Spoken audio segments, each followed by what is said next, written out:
너희 관용을 받아들이고 이해하고 수용하고 막 따뜻하게 하는 마음을 믿어 마음을 키워라. 다시 살아나신 주님만이 줄 수 있는 게 샬롬입니다. 평강입니다. 고요입니다. 하나님이 우리 속에 깊이 주신 그 평강은 세상이 뺏어갈 수가 없습니다. 마음이 절대 긍정으로 있기 때문에 충만한 상태이기 때문에 어떤 시험이 와도 확 통과, 패스, 주여 지나버리는 거예요.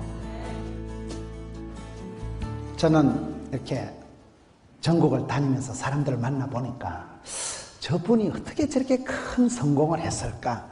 큰 축복을 받은 사람, 큰 성공을 한 사람, 크게 쓰임받는 사람의 한 가지 공통점은 남다른 센스가, 남다른 눈치가, 남다른 그런 지혜가 있더라.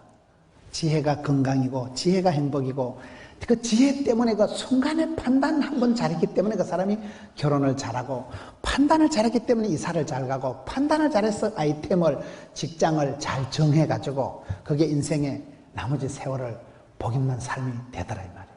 그래서 우리가 하나님께서 솔로몬에게 주신 그 지혜가, 꾀가, 지각이 중요해요. 지각이. 그리고 가장 중요한 건 뭐니 해도 마음 편하고 영혼이 미소 짓고 속이 편하고 가정이 화목하고 평안한 가운데, 시편 107편은 우리가 고요하고 차분하고 평안한 가운데 하나님께서 소원의 항구로 확 밀어붙이십니다.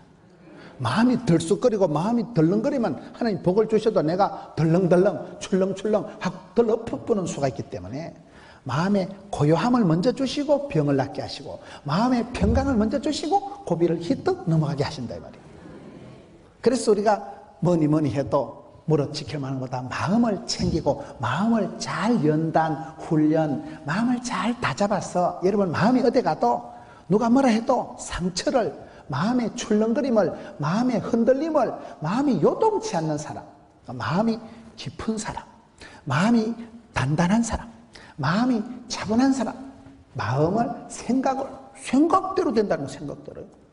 여기에서부터, 머리에서부터 발상이, 착상이, 상상이, 구상이 펼쳐지기 때문에 이 네 가지가 가장 중요한데, 그 중에서도 평강이 중요한데, 그러면 어떻게 하면 평강을 지킬 수 있을까요? 우리가 평강을 지키기 위해서는 첫째, 주 안에서 기뻐해라. 기뻐한다는 게 뭘까요? 저는 신앙생활을 하면서 우리가 기뻐할 수 없는 데서 기뻐하는 게 그게 신앙의 힘입니다. 이쪽으로 쭉 한번 살펴. 첫째, 기쁨을 샘솟듯하게 하라. 기가 뿜어져 나오는 걸 기쁨이라 한다니까요. 기가 용수철처럼 뿜어져 나오고 기가 항상 돋아나고 솟아나야 돼요. 이사야 58장 11절에 가서 보면, 너희는 물된 동산 같고 물이 끊어지지 않는, 쉼없이 끊임없이 막힘없이 거침없이 지붕 뚫고 솟아나야 돼요. 솟아나. 하나님 이스라엘에게 복을 주실 때 너희는 물된 동산 같은데, 이스라엘은 물이 귀한, 물 한 방울이 귀하고 풀 한 포기가 안 자라는 척박한 사막 땅인데, 하나님 복을 주실 때는 물이 끊어지지 않는 퐁퐁 솟아난다. 그게 중요합니다. 우리가 어디서 그런 힘이 나옵니까? 분명히 저분은 가방끈이 짧은데, 분명히 저분이 몸도 약하고 거시기한데, 샘솟듯 아싸라비야, 기뻐, 바빠, 예뻐. 샘 알아요? 샘? 스프링이, 용수철이 솟아나듯이 펑펑 튀어오르는 거예요. 샘은 작아도 중요한 게요, 자정 능력이 있다는 거예요. 자정 능력이 뭐예요? 여러분, 우물은 뭐랍니까? 저수지는 가둬놓으면 썩어버리고 냄새가 나고 침전물이 고여지만, 샘은 쫓겨난 게 퐁퐁퐁 솟아나니까 똥물이 왜 나오노? 흙탕물도 떠내려가고 이파리도 떠내려가고, 떠내려가면서 늘 산골짜기 옹달샘은 새롭잖아요, 맑잖아요, 깨끗하잖아요, 신선하잖아요. 흘러가면서 산천초목을 푸르게 하고 온 들판에 꽃을 피게 하고 많은 나무에게 물을 주는 게, 여러분 우리가 신앙생활 할 때 콱 틀어막힌 인간처럼 살지 말고 저수지 같은 꼬라지를 하지 말고 샘솟듯. 샘은 뭐예요? 물이 안 끊어지고 계속 솟아오르니까 자기 정화 능력이 있고 흘러가면서 많은 사람에게 유익을 끼치는 게 샘이에요. 우리는 터진 웅덩이가 아니에요. 우리는 막힌 저수지가 아니에요. 끊임없이 솟아오르는 거예요. 하나님께서 샘솟듯 날마다 아침마다 샘 주신 하나님. 이게 기쁨을 샘솟듯 하는 것이 이게 항상 기뻐하는 항상. 항상성이 항상. 끊임없이 쉼없이 항상 기뻐하는 거예요. 샘솟듯이 솟아오르니까 그런 거예요. 바울이 지금 감옥에서 적은 옥중서신이라니까요. 감옥에 갇혀있는 주세 내가 다시 말하노니 기뻐해라. 기뻐하는 것은 하나님의 명령입니다. 안 좋아도 하나님이 합력해서 선을 이룬다. 감당치 못할 시험은 절대로 없다. 폼이라도 잡으면 주여 제가 한번 감당하게 해주십사 하면 하나님이 건강도 물질도 인기도 붙여주신다. 그래서 여기에 샘솟듯 하는 영성, 기가 뿜어져 나오고 이게 오뚜기 정신을 가지고 막 밟아도 일어나고 이게 중요한 거예요. 물이 끊어지지 않는 거예요. 그걸 주전자 정신이라고 그래요. 주전자 정신. 주전자 정신 들어보셨어요? 주전자 정신이 뭐냐? 주인공 의식을 가지고 주도적으로 살아가고 전문성을 가지고 실력을 가지고 자신감을 가지고 당당하게 살아가라. 이걸 앞대가리만 따서 주전자라고 그래요. 주인공은 안 죽습니다. 하나님 우리를 너는 복의 근원이 되라 했지 복의 찌끄레기가 되라 아웃사이더가 되라 이런 게 아니라니까요. 내가 아무리 가난해도 내가 아무리 얼굴이 자유민주적으로 생겨도 하나님 한 번만 붙들어 주시면 너는 복의 근원이 되라 복의 센터가 되라 복덩어리가 될지어다. 너로 말미암아 집안이 달라지고 교회가 달라지고 공장이 달라지고 부산시가 해운대 지역이 달라진단 말이에요. 송정이 달라지고 반송이 달라지고 재송동이 달라지고 해운대가 달라진단 말이에요. 한 사람이 깃발을 들면 그게 주전자 정신, 주인공 의식으로 주도적으로 살아가라는 거예요. 여러분 차를 운전하는 사람이 멀미해요? 옆에 얹혀가는 게 멀미해요? 핸들을 잡으면 멀미가 안 난대 옆에 얹혀가는 게 멀미하고 토하고. 무슨 말입니까? 내가 이놈의 집에 시집 와가지고 내가 저놈의 손을 만나가지고 내가 인간을 어떤 시댁을 친정을 원망을 하고 핑계를 대면요 인생에 멀미가 왈칵 난대. 나 되면 하는 은혜고 내가 저 인간 만난 것도 축복이고 감사함으로 받으면 멀미가 안 난다는 멀미가 속이 안 메스꺼린다니까요. 주도적으로 살아가. 인생은 내가 억지로 끌려서 살아가는 거 아닙니다. 나의 하나님께서 나의 가는 길을 아시고 전문성을 실력을 키우는 실력. 모든 건 실력입니다. 여러분 병원에 수술할 때 실력 있는 의사한테 간다 했어요? 마음씨 좋은 의사한테 간다 했어요? 의사가 수술하다 엄마 죄송해라 죽었다 이거 어쩌고 죄송하지 맙시다. 실력이 있어야 돼. 실력이 없으면 사람을 죽입니다.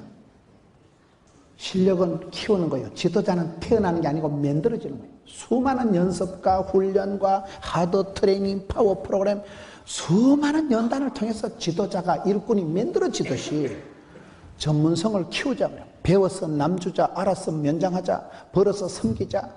사도와 같이 나는 일체의 비결을 배웠노라. 어떤 의미도 자족하기를 배웠노라. 그리고 자신감. 결국은 가장 나다운 게 중요하다니까요. 하나님께서 여러분에게 원판을 깔아놓은 그 내비게이션대로 여러분 속에 깔아놓은 탤런트대로 자기를 축복하고 자기를 사랑하고 하나님의 작품으로 자기를 인정해. 나를 지으신 하나님, 나를 부르신 하나님, 나의 하나님께서 이렇게 나가야지. 이 썩을 놈의 세상에, 이 망할 놈의 세상에 나는 무슨 저주를 받아가지고 인생의 불장난으로 잘못 태어나가지고 그런 사람은 축복의 통로가 될 수가 없는 거예요. 하나님 그 사람을 쓰고 싶어도 쓰여지질 않는 거예요. 자폭을 하고 자해를 하고 좌절을 하려고 하니까요. 그래서 자기만 사랑하는 건 이기적이지만은 하나님 창조진 자기를 사랑하는 성경이 자기를 사랑, 자기를 하나님의 작품으로 제조, 제작, 제품으로다가 만들어놨기 때문에 대가리를 쥐박는 건 하나님 작품을 훼손하는 행위이기 때문에 절대로 자기 대가리를 쥐어박지 말고 자해적인 자충수를 두지 말자. 자신감을 가지고 살아가면 가장 나왔던 게 세계적인 건데요. 기쁨이 샘솟듯 하죠. 기쁨을 샘솟듯. 두 번째, 따라서 은사를 부릴 듯하게 하라. 디모데후서 1장 6절에 보면 은사를 부릴 듯하다는, 은사라는 탤런트라는 기본기라는 것은 하나님께서는 우리에게 세상을 감당치 못할 시험을 안 주시고 다 밥 벌어먹고 시집장가 가서 반듯하게 살아가도록 원판을 탤런트를 주신다니까요. 크고 작고 많고 적고 이렇게 보면 안 되는 거예요. 여러분 저는 성경을 볼 때 소망을 느끼는 것은 위대하신 하나님이지만 하나님이 쓰실 때는 찌질이 같은 거 쪼다 같은 걸 쓰시더라고요. 모세의 짝대기 하나 가지고 홍해를 딱 얼어붙였잖아요. 다윗의 물맷돌은 그거 무슨 특수 레이더 장치가 있는 거 아닙니다. 짱돌 하나 가지고 해치운 거예요. 삼손이 잘 나갈 때는 낙이 뼈다귀 가지고 블레셋 1000명을 해치운 거예요. 하나님이 엘리야의 기도를 들으시는데 바닷가에 손만한 구름, 시력 나쁜 사람 안 보입니다. 손만한 구름 하나 떠올라서 억수로 비가 내립니다. 라합 집안이 구원받을 땐 창가에 붉은 전조가리 하나 따놓고 온 집안이 구원받습니다. 기도원이 잘 나갈 때는 보리떡 덩어리, 밀가루 덩어리 떼글떼글 내려서 13만 5천 명 미대한 군대 작사를 냅니다. 베세다 들판에는 떡조가리, 메리치 대가리, 천조가리, 짝대기, 돌멩이, 손석을 푼 거 가지고 적은 거 가지고 지극히 적은 일에 충성될 때 하나님은 크고 많은 일을 베끼시거든요. 그래서 우리가 신앙생활 할 때 크다 작다 똑똑하다 무식하다 잘났다 못하다 보지 말고 내게 주신 것은 작든지 신통찮든지 서글프든지 찌질이 같은 간에 그것을 감사함으로 받으면 짝대기 하나가 돌멩이 하나가 떡조가리가 천조가리가 짝대기가 구원 역사를 펼쳐가시는 것입니다. 우리 하나님이 역사하실 때는 작은 거지만 불일 듯 심하라고요. 샘솟듯 심하라고. 불이 붙은 건 아닌데 불덩어리 같은 역사가 되는 불쏘시개 같아요. 불쏘시개.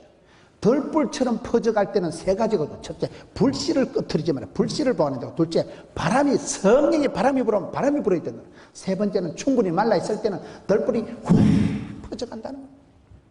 지금 이 세상이 얼마나 살기가 까칠합니까? 주님 필요합니다. 성령님 기름 부어 주옵소서. 그러면 불일 듯 일어나. 불일 듯 일어난다는 것은 불이 안 붙은데 불이 붙은 것처럼 살아가는, 내가 아무리 신통찬해도 내가 아무리 찌질이 같아도 하나님 한 번만 불어주시면, 성령으로 기름 부어주시면 작은 재주가 큰 기적을 만들어가기 때문에 지금 전부 그런 우리가 기뻐한다는 건, 기가 뿜어져 나온다는 것은 약간 역설적인 의미가 있는 거예요. 그런 말씀을 지금 살펴보는 거예요. 시편 103편 5절에 보면 따라서 청춘을 독수리같이 새롭게 하는도다. 시편 103편 5절에 보면 청춘을 돌려다오가 아니고 너의 청춘을 독수리같이 새롭게 하시는도다. 여러분, 청춘이 날마다 새로워지면 좋아요, 안 좋아요? 젊다는 게 멋있는 거예요. 젊다는 게요. 늙어지면 힘도 없고 나이가 세월이 지나면 다 약해지는데, 어떻게 너는 모세는 120세가 됐는데도 기력이 쇠하지 않고 눈이 흐리지 않고, 여러분, 그게 성도의 힘입니다. 세월은 흐르고 나이는 늙었는데도 청춘을 새롭게 하시는데, 독수리같이 새롭게 한다는 게 뭐라고 했어요? 독수리는 상성온난 기류를 탄다는 거예요.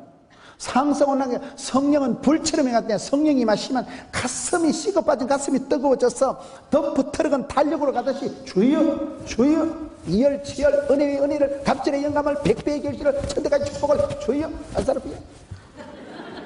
그런 사람은요, 분명히 저 사람이 약한데, 분명히 내보다 가방끈이 짧은데, 분명히 저 사람이 병이 있는데 한계를 뛰어넘는 거예요. 청춘을 독수리같이 새롭게 한다는 거예요. 독수리는 상성온난 기류, 뜨거운 바람을 탄다 이 말이에요. 타는 게 중요합니다. 이게 바람을 타는 거예요. 바람이 불어올 때, 여러분, 연을 날릴 때 바람이 불어야 되겠어요, 안 불어야 되겠어요? 바람이 불어야 연이 떠오르죠. 바람이 불어야. 제가 좋아하는 찬송 중에 고요한 바다로 주님 내게 순풍 주시니 참 감사합니다. 제가 그 찬송을 좋아해요. 살아보니까 순풍 같은 소리하고 자빠졌네. 아주 삭풍이, 돌풍이, 광풍이 버립니다. 집구석에 풍파가 없었던 사람은 이 풍랑이 연하여서 더 빨리 갑니다. 그런 찬송을 몰라. 쥐꺼지기 풍파를 겪어봐야 알지. 근데 우리같이 일찍이 조직의 쓴맛을 보고 그런 사람은요, 이 풍랑이 연하, 아멘 아멘. 내 인생 주제가 같아요. 자, 우리 연명희 목사님 찬송을 무조건 다 좋아합니다. 그 정서가, 영적인 칼라가 자고 좀 맞는 것 같아요. 그 가슴 깊은 곳에서 뼈속에서 찬송을 지어 짜내가지고 독특한 그 칼라와 독특한 영성과 독특한 멜로디와 독특한 가슴이 좀 짠하지 않습니까? 왜? 쥐가 겪어봐야 되지. 이 풍랑이 인연 주여 시급을 하고 산전수전을 겪고 사선을 넘긴 사람들은요, 그런 찬송을 부를 때 이 풍랑이 연하여서 주여, 우리 집구석 노래다. 주여, 내 인생 주제가 다 아멘 아멘. 그래 되는 거예요. 그게요. 그 찬양을 통해서 절대음감, 찬양을 통해서 동병상린, 찬양을 통해서 내 마음이 풀어지는 거, 내 마음이 녹는 거예요. 찬양 중에 아멘 아멘. 그 모진 풍파가 지나가지만 비가 오고 난 뒤에 땅이 굳어지듯이, 태풍이 지나고 난 뒤에 하늘이 맑아지듯이 하나님은 큰 불같은 시험을 주시지만 그것 때문에 내 인생이 짜부러지는 거 아닙니다. 그때 연단받고 점검같이 주여, 항체가 형성돼서 덤비라 이 짝것들아. 겹치 없이 막힘이 오라. 그런 게 없는 사람은, 여러분, 예방주사를 안 맞은 사람은 병이 오면 감당이 안 돼. 예방주사를 한 대 맞을 땐 따끔하고 아프지만 뒤에는 까딱노다, 지난번에 맞았다 이거. 지난번에 이미 이겼던 항체가 형성되기 때문에, 인생에 항체가 형성된 사람은 병이 지나갑니다. 항체가 형성 안 된 건 굉장히 위험한 거예요. 청춘을 새롭게 한다는데 하나님은요, 이사야 40장에 보면, 이사야 40장 27절에 보면 우리 하나님 어떤 분이실까요? 영원하신 하나님, 천지를 창조하시고도 한 개도 안 피곤하신 하나님, 명철이 지혜가 한도 끝도 없는 하나님께서 피곤한 자에게, 무능한 자에게 새 힘을 주시나니 독수리 날개침같이 아침마다 새 힘을 주신 하나님이십니다. 피곤할 때, 우리가 피곤에 찌들려 있을 때 하나님께서는 피곤한 자에게 새 힘을 주신다니까요. 그러면 되지. 이사야 40장 27절부터 우리가 얼마나 피곤을 느낍니다. 인생이 피곤하고 사는 게 피곤하고 만성 피로 증후군에 빠져 있는 게 보통 사람들인데, 예수를 믿으면 우리 하나님은, 영원하신 하나님은 임시적이고 순간적이고 찰나적이고 그런 제한적인 삶이 아니라 영원하신 하나님께서 영생의 복을 주시고 영벌을 주신 하나님께서는 아무리 피곤하고 지친 사람에게도 주를 바라보는 자, 여호와를 우러를 앉자 바랄망자 앙망하는 자에게는 새 힘을 주신다니까요. 피곤한 자에게, 무능한 자에게 힘을 주신다는데 얼마나 감사해요. 얼마나. 아침마다 새 힘이라. 아침마다 일어나면 주여, 아침이 행복한 사람은 인생이 행복하대. 그 다음에 에스겔 37장에 가서 보면, 따라합시다. 마른 뼈가, 말라 빠진 뼈다귀가 하나님의 큰 군대가 되는, 큰 군대. 이거는 에스겔 37장. 말라 빠진 해골바가지와 같은, 그게 에스겔 37장의 12절에 보면 이스라엘 백성들의 꼬라지하고 똑같다는 거예요. 끄다놓은 보릿자루요. 아무런 생기와 소망도 없고 쓸데없는 말라 빠진 그런 해골바가지 같은 그런 현상이었지만은, 성령의 생기에 바람이 불어오니까 큰 하나님의 군대가 돼서 위풍당당 도무도당당한 막강한 하나님의 포스가, 군대가, 힘이 나타나는, 그게 저는 교회라고 봅니다.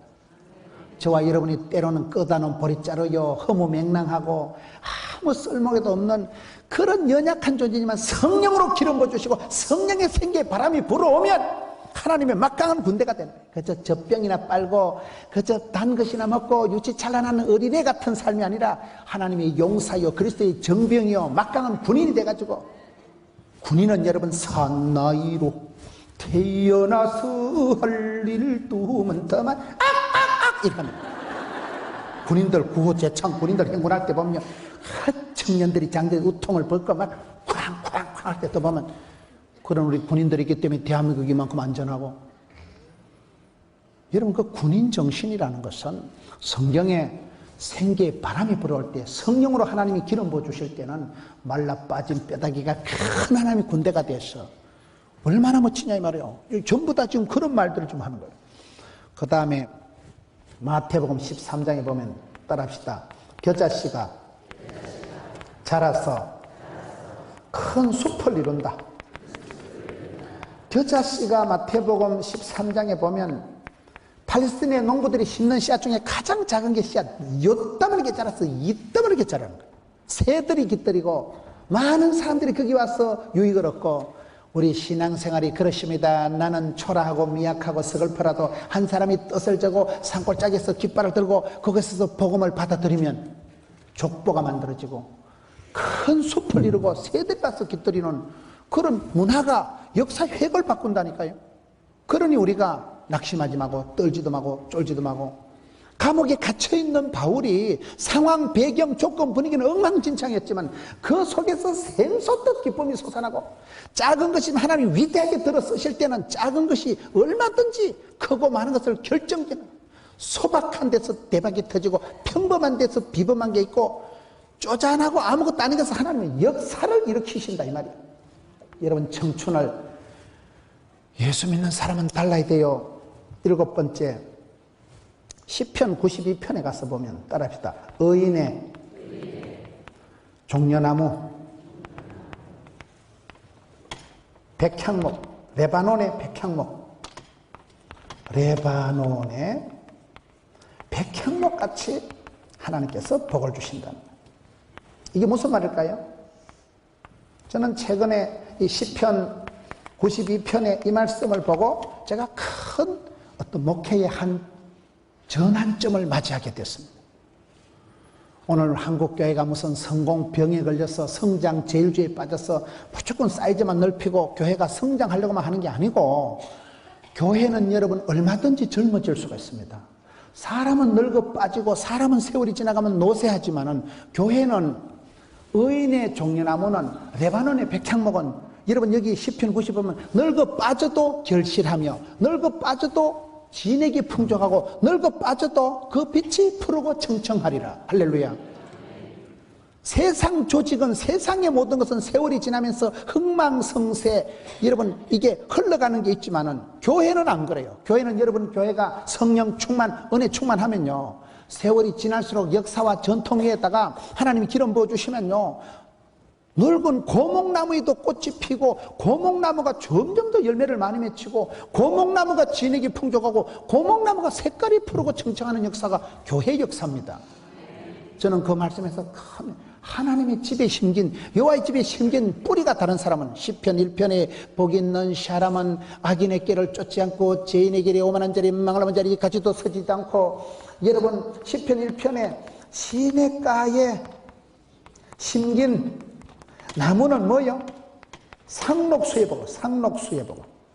시냇가에 심겼기 때문에 소맥이 다르기 때문에 주님을 깊이 의지하고 신뢰하는 사람은 하나님께로부터 오리지널 소스, 하나님께로부터 주 안에서 주께로부터 새 힘을 주고 은혜를 주시고 기름 부어 주시니까 시냇가에 심긴 나무는 마르지가 않고 열매 맺고 그 잎사귀가 푸르고 청청하리라. 추나추동 상록수의 복을 받는다니까요. 여러분, 늙지 않고 쓰임받고 불꽃같이 그렇게 쓰임받기 위해서는 시냇가에 심은 나무를 보라면, 의인의 종려나무는, 제가 중동 지방에 여행을 해보니까요, 종려나무 알아요?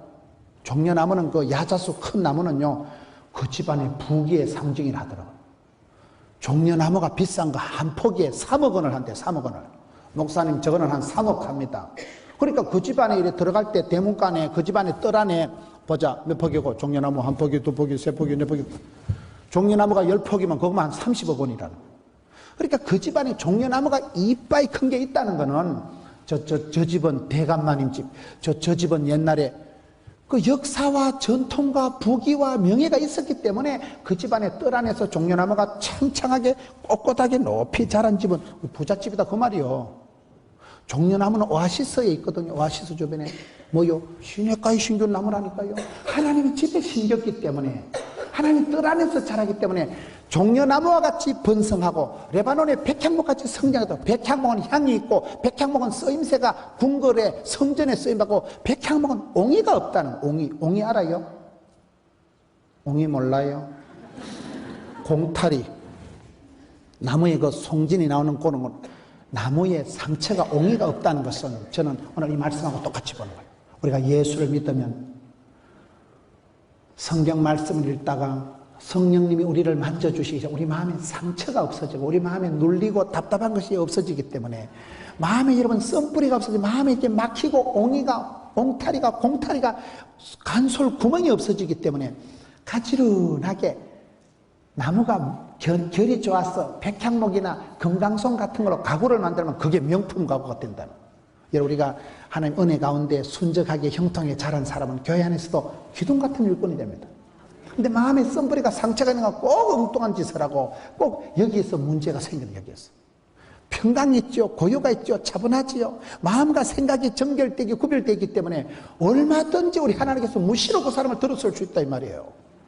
옹의가 없는 인격나무가 됩시다.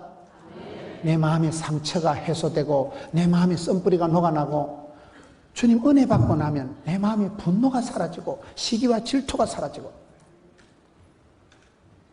제가 어저께 기차를 타고 가다가 교수님을 만났어요. 신학대학원 존경하는 교수님. 참 그분은 박학다시가.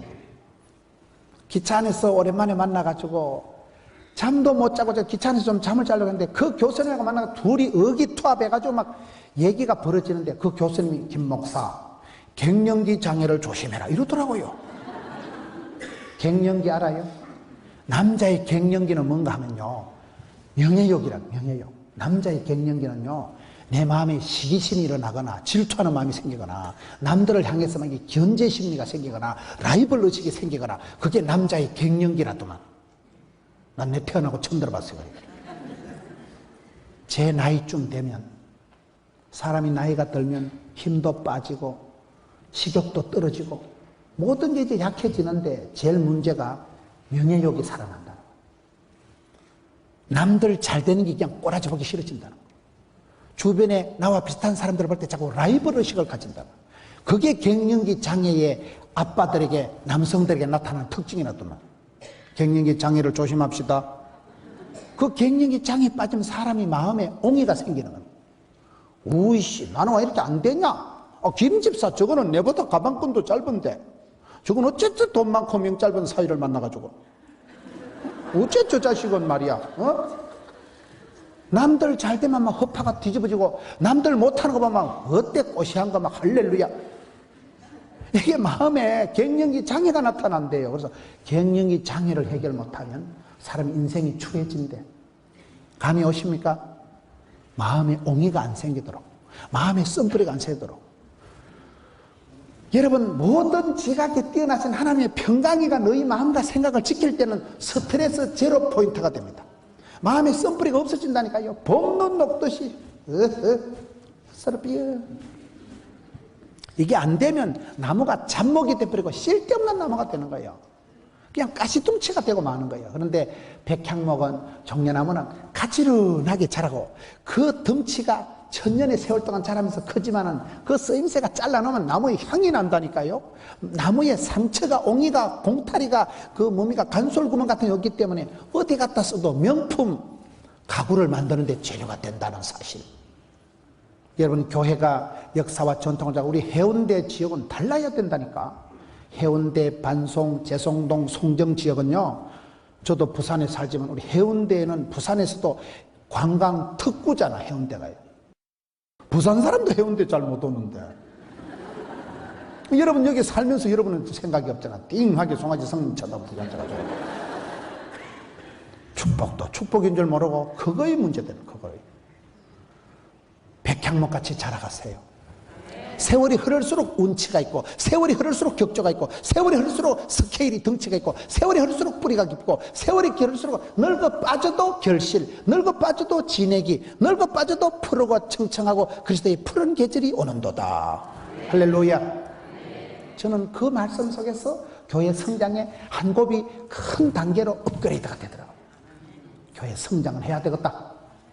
그냥 성장 병이 걸려서 그런 게 아니라니까요. 무슨 성장이 안 돼서 콤플렉스 생겨서 그런 게 아니라니까. 하나님의 본심은 안 될 수 없는 교회 부흥. 하나님의 진심은 여러분, 교회는 반드시 성장하고 음부의 건세가 이길 수 없는 교회, 부끄러울 수 없는 복음, 영광스러운 하나님의 교회.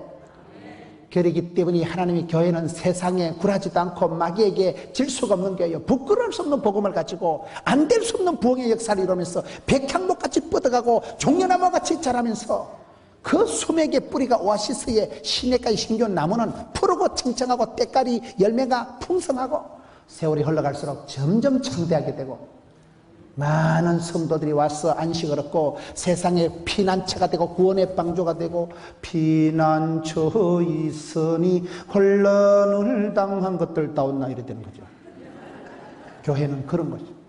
교회 올 때마다 여러분 여기 온누리교회나 우리 해운대 지역에 있는 교회 올 때마다 예배 드릴 때마다 우울증이 싹 사라지고 저런 찬양을 들을 때마다 여러분 찬양이 찬송이 하늘에 사무치고 기도가 좋게 성달이 되고 말씀이가 감동이 대바바 닭살이 돋고 전기가 통하고 오줌이 나가고 주여 전율이 일어나 마음에서 감동의 역사가 일어나 그럴 때 썬뿌리가 녹아나고 암덩어리가 녹아 떨어지고 우울증이 싹 사라집니다. 왜요? 기가 뿜어져 나오니까 속에서부터 신비한 파워가 에너지가 샘솟듯 용트림을 하고 나오기 때문에 그게 교회의 특성이요 성도의 본질이요 부끄러울 수 없는 복음은 살아 운동력 있는 하나님의 말씀은 영감스러운 하나님의 교회는 안 될 수 없는 부흥의 역사를 이루고 반드시 백향목처럼 세월이 지날수록 점점 창대 왕성해서 여러분 얼마나 좋아요. 우리의 마음이 얼마나 변댕이처럼 좁고 우리의 마음이 여러분 얼마나 복잡한지 몰라요. 그 마음을 훈련을 시켰어요. 마음에도 알통이기 때문에 마음을 자꾸 내가 고쳐먹어야 돼. 마음을 새롭게 함으로 변화를 받아 하나님 뜻을 분별해라. 로마서 12장 2절 말씀. 이 세대를 본받지 말고 세상 풍조를 따라가지 말고 마음을 새롭게 함으로 변화를 받아. 부흥보다 중요한 건 변화입니다. 상한 심령을 하나님은 좋아하십니다. 애통하고 회개할 때마다 하나님은 성도가 눈물을 질질 흘리고 회개하면 가슴을 치고 회개하면 하나님이 우리 영혼의 마음에 독을 쑥 빼준다는 거예요. 눈물의 기도는 영혼에 독이 빠졌어. 내 마음이 순수해지고 어린애같이 단순해지고 그럴 때 그 순수한 마음을 통해서 하나님께서 축복의 통로로 무시로 얼마든지 우리를 쓰실 수 있기 때문에 우리의 마음이 강팍해지고 까칠해지고 고집불통이 되고 아나무인이 되고 그렇게 안 흘러가도록 용서하고 이해하고 왜? 나 같은 잡것을 주님께서 용서해 주시기 때문에 내 같은 죄인도 주께서 쓰시는데 우리가 자기보다 남을 낮게 여기라. 그 관용이라는 것이 이해하고 받아들이고 용서하고 하는 이 마음이 인생을 풍요롭게 하고 저는 제가 이렇게 살아오면서 인생에서 최고의 윤활유가 긍휼사역 적은 지심이더라고요. 여러분 시골에 계신 부모님을 이렇게 적은한 마음으로 평생 날 키운다고 고생한 우리 엄마 여러분 사랑한 자식들을 볼 때 참 애미는 지금 거꾸로 매달아도 살겠다마는 우리 사랑하는 손자가 저 쫓겨난 게 어느 천년에 유치원 나와가지고 어느 천년에 시집가가지고 어느 천년에 이혼해가지고 어째서일까요? 우리 애기들이 살아갈 일이 구말리거든 구말리거든 아찔하고 성떡합니다. 그럴 때 그 아이들을 향해서 우리가 할 수 있는 일은 아무것도 없어요. 가자 새벽마다 주여 부탁합니다. 우리 손녀 부탁합니다. 너희와 너희 자녀를 위해서 울라고 했기 때문에 하나님은 우는 거예요. 주여 눈물로 키운 자식은 망하는 법이 없다 그러잖아요. 우리 부모님들 세대 다 우리를 그래서 울어주시는 거예요. 저는 어머니를 1년에 한두 번 뵐 때마다 놀란다니까요. 내가 아무리 생각하고 내까지 용돈 나부랭이 들고 가도요 엄마가 저를 365일 생각하고 1년 내도록 저를 위해서 사랑하는 마음으로 그 오매불망 자식 새끼를 위해서 애쓰는 마음을 한 번씩 선뜻 볼 때마다 마음이 짠한 거예요. 우리 엄마 이제 언제 돌아갈지 모르는 할망구, 국민학교도 못 나온 할망구, 전시만시 골병이던 할망구. 그러면 내까지 어떻게 갖고 있어요? 내까지 그걸 어떻게 갖고 있어요? 그래서 그건 갚을 수 없는 사랑, 희생적인 사랑, 그 큰 사랑을 생각할 때마다 그 큰 사랑 내 마음속에 명랑하게 비칠 때의 기쁨 오네 그런 노래가 있어요.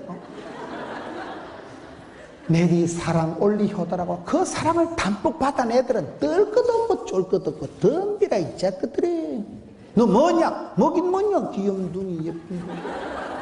우리 엄마가 내가 제일 주워. 어릴 때 할아버지한테 할머니한테 없네 우리 귀염둥이. 사랑을 담뿍 받고 자란 애들은요 세상에 가서 기가 안 죽습니다. 뜰 것도 없고 쫄 것도 없다니까요. 그 평강, 그 화목한 가정, 그 찬송이 울려 퍼지는 예배하는 가정이 그렇게 중요한 거예요. 그렇게.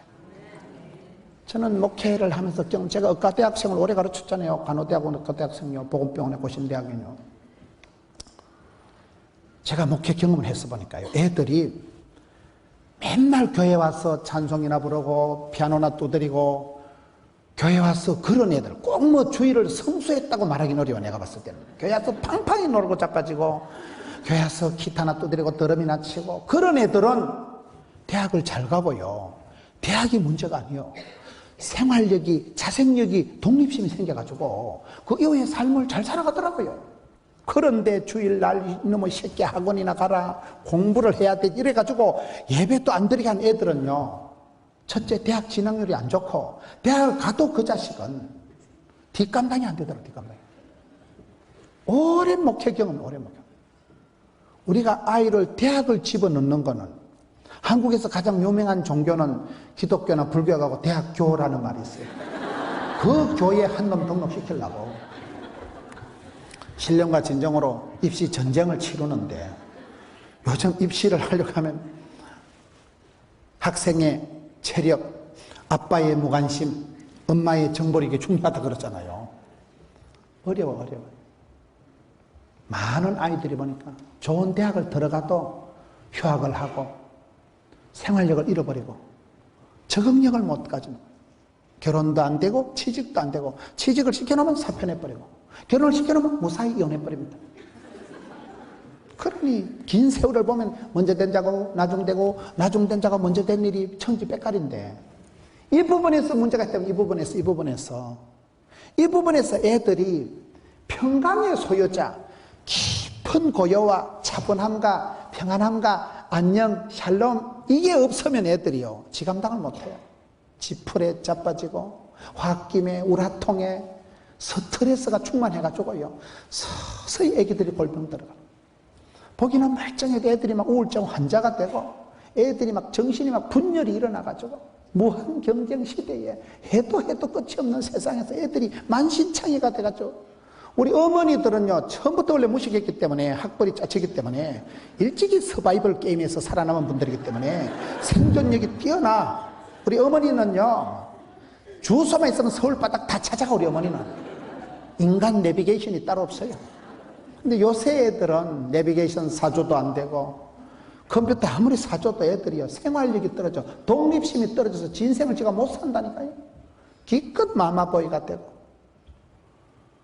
그래서 우리가 이 시대에 엉뚱한 짓을, 애들한테 이 부분에서 삶의 생활의 지혜를 못 주고, 마음의 깊은 안녕과 평강과 고요를 못 주고, 마음이 애들이 청갈래 망갈래 찢어져가지고 상처투성이 애들을 만들어가지고 생각이 삐딱하고 생각이 이상하다니까. 생각이요, 이때 빼고 광내는 자기 만드는 거 아무것도 염려하는 거예요.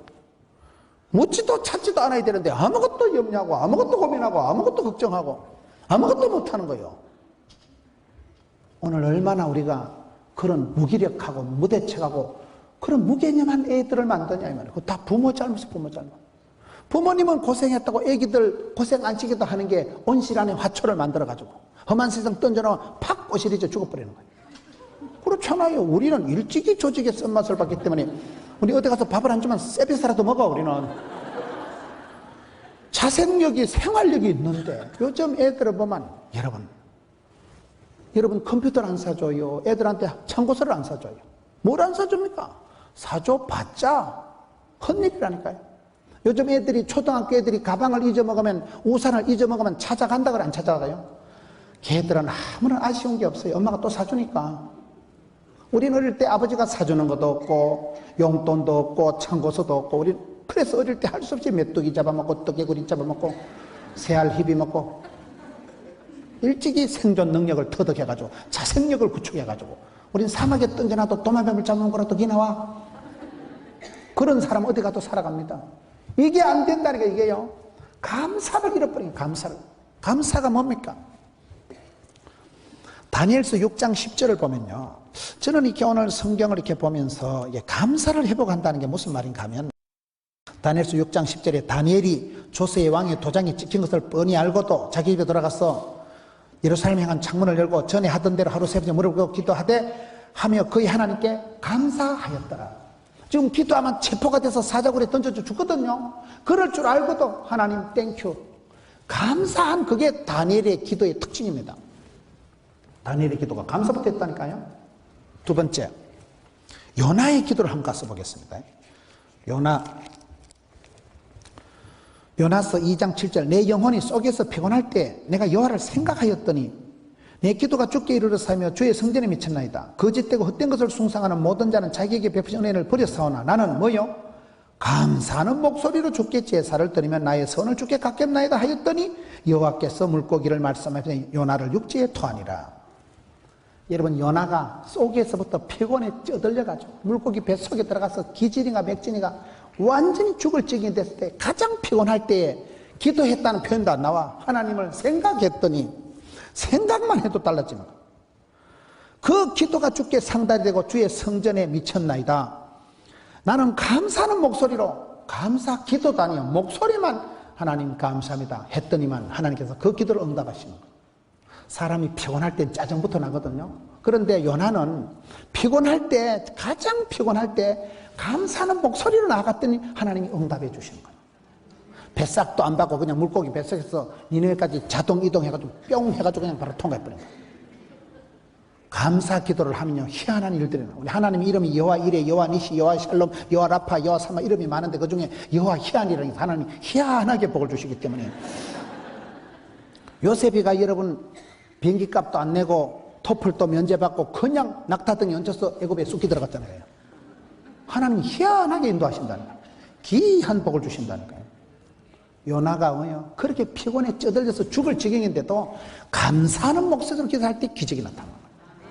성경에 이런 말씀이 많이 나와 보면 너희 염려를 다 주께 맡기라. 이는 그가 너희를 돌보심이라. 근신하라 깨어라. 너희 대적마귀가 우는 사자같이 두루삼의 상태를 찾는다. 너희들을 굳건하게 하여 대적하라. 이는 세상에 있는 너희 형제들도 동일하게 고난을 당한 자입니다. 모든 은혜의 하나님과 그리스도 안에서 너희를 부르사 자기의 영원한 영광에 들어가게 하시니가 잠깐 고난을 당한 너희를 친히 온전케 하며 굳건하게 하시며 강하게 하시며 터를 견고케 하시리라. 너희들이 이 세상에서 환난을 당할 것이지만은 담대해라. 왜? 주께서 이기셨다니까요. 두려워 말라, 놀라지 말라, 내가 너와 함께함이니라. 두려워 말라, 너는 나의 자녀다. 내가 너와 함께하리라. 반드시 너를 도우리라. 세상과 함께하리라. 그런 성경에 많은 약속의 말씀이 있기 때문에 하나님 앞에 감사함으로 나가야지 염려, 걱정, 두려움, 고민 이런 부정적인 것은 꿈도 꾸지 말고 말도 하지 말고 생각도 하지 마라 이 말이에요. 때 빼고 강내세요. 평강으로 나가는 지가, 고요함으로 나가는 지가. 그 마음이 차분하기 때문에, 그 생각이 고요하기 때문에 그 사람은 세상이 감당할 수 없는 사람이 되는 거예요. 여러분, 이 긍정이라는 게, 이 평강이라는 게 얼마나 중요한지 모릅니다. 사람은 생각하기 나름이거든요. 우리가 친정에 갔을 때 몸 풀고 한 풀고 돈 풀고 친정 가면 다 푼다고 그러죠. 친정처럼 여러분 마음이 편안하고, 여러분 교회 왔을 때 세상이 줄 수 없는 그런 고요가, 기쁨이, 차분함이 있는 거예요. 그것을 빼앗기지 마세요. 하나님 주신 기쁨을 빼앗기지 마세요. 하나님 주신 평강을 빼앗기지 마세요. 예수 믿는 사람은 가난해도, 바울이 감옥에 갇혀 있어도 내가 다시 말하노니 기뻐하라는 말처럼 우리가 이 삶을 8가지 단계로 나갈 때 여러분 속에 하나님께서 요걸 주고, 그 중에 가장 핵심적인 게, 가장 최고로 중요한 것이 평강이에요. 그 마음이 차분하고 고요하고 안녕할 때는 암이 생겨도 이기더라고요. 암이 생겨도. 암이 뭡니까?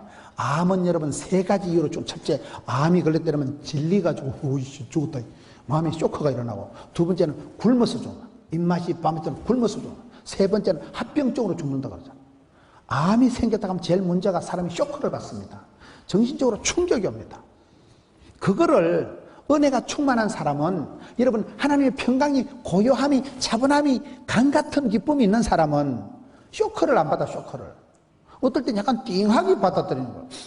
이 병은 죽을 병이 아니지 뭐, 이 일은 망할 일이 아니지 뭐, 하나님 나와 함께 하시는데 뭐, 이 병은 감당할 시험이고. 그래서 마음이 감당이 되기 때문에 놀래지 않고 쇼크를 안 받기 때문에 병이 지나간다니까요. 암이 왔다가도 하다 이 할머니하고는 상종을 많아갔다. 암이 지나가는 거예요. 우울증은 이기는 거 아니에요. 우울증은 때 빼고 광내는 겁니다.